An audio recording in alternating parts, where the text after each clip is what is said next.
नमस्कार, आपके साथ मैं रीना झा बालियान। बिहार में नई सरकार बनी और तभी एक बड़ा खेला हो गया।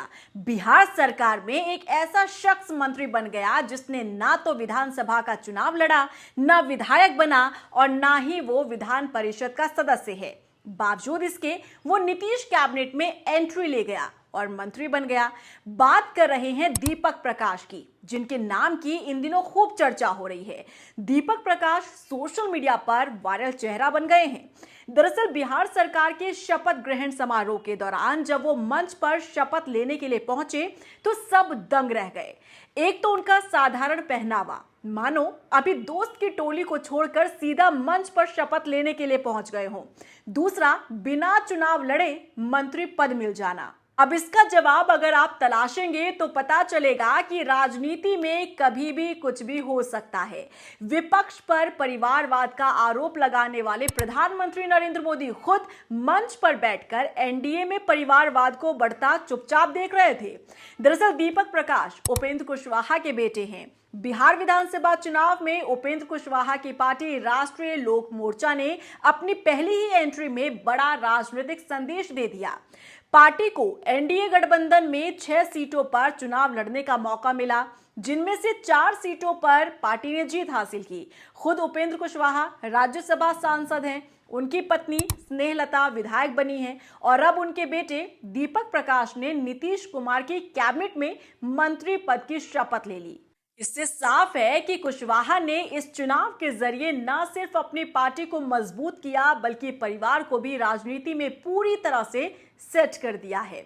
उपेंद्र कुशवाहा के बेटे दीपक प्रकाश को लोग अब तक नहीं जानते थे, लेकिन उन्हें मंत्री बनाकर उपेंद्र कुशवाहा ने एक बड़ा राजनीतिक दांव चला है। देखिए, दीपक की अगर बात करें तो Deepak Prakash computer science engineer हैं और एक मल्टीनेशनल कंपनी में काम कर चुके हैं। अब उन्होंने राजनीति में एंट्री ले ली है, वो भी सीधा मंत्री बनकर। अब क्योंकि दीपक किसी भी सदन के सदस्य नहीं हैं, ना तो उन्होंने विधानसभा का चुनाव लड़ा और ना ही विधान परिषद के सदस्य हैं, ऐसे में नियमों के मुताबिक उन्हें अगले 6 महीनों में विधान परिषद या विधानसभा का सदस्य बनना होगा। इसे लेकर संविधान क्या कहता है ये भी आप समझिए। संविधान का आर्टिकल 164(4) के मुताबिक अगर किसी व्यक्ति को मंत्री बनाया जाता है और वो उस समय किसी भी सदन का सदस्य नहीं है तो वो सिर्फ 6 महीने तक बिना एमएलए एमएलसी बने मंत्री रह सकता है। इन 6 महीनों के भीतर उसे किसी एक सदन का सदस्य बनना जरूरी होता है। यदि वो 6 महीने में एमएलए या एमएलसी नहीं बन पाता तो उसे मंत्री पद छोड़ना पड़ता है।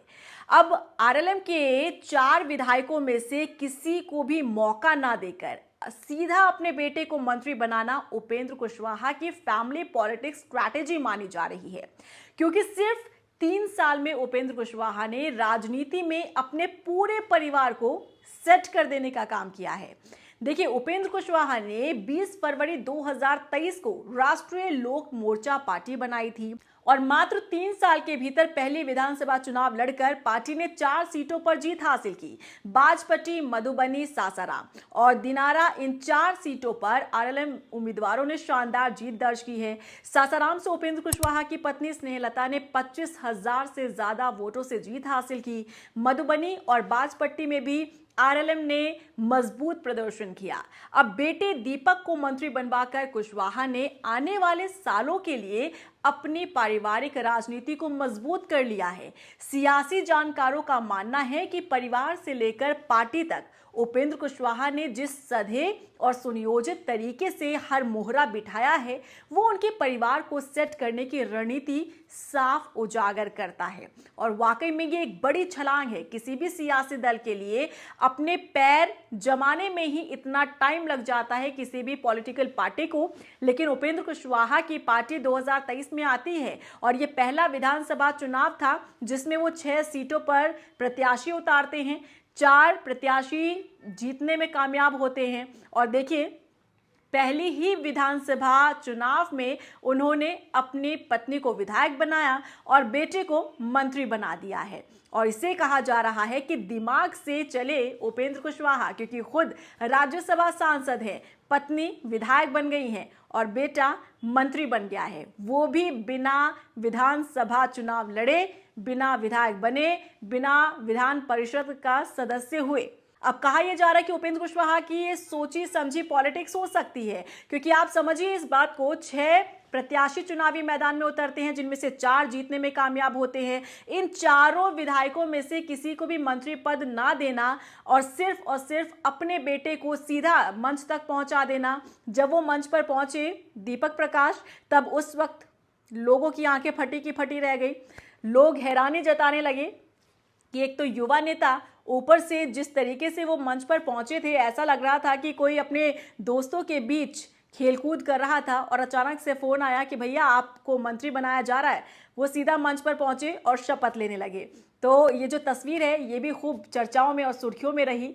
लेकिन अब सीधे तौर पर कहा जा सकता है कि राजनीति इसी का नाम है और एनडीए और प्रधानमंत्री नरेंद्र मोदी जो विपक्ष पर हमला बोलते हैं परिवारवाद को लेकर, अब ये सीधा सीधा परिवारवाद नहीं है तो और क्या है। क्या कहेंगे आप इसे लेकर? कमेंट सेक्शन में जरूर बताइएगा।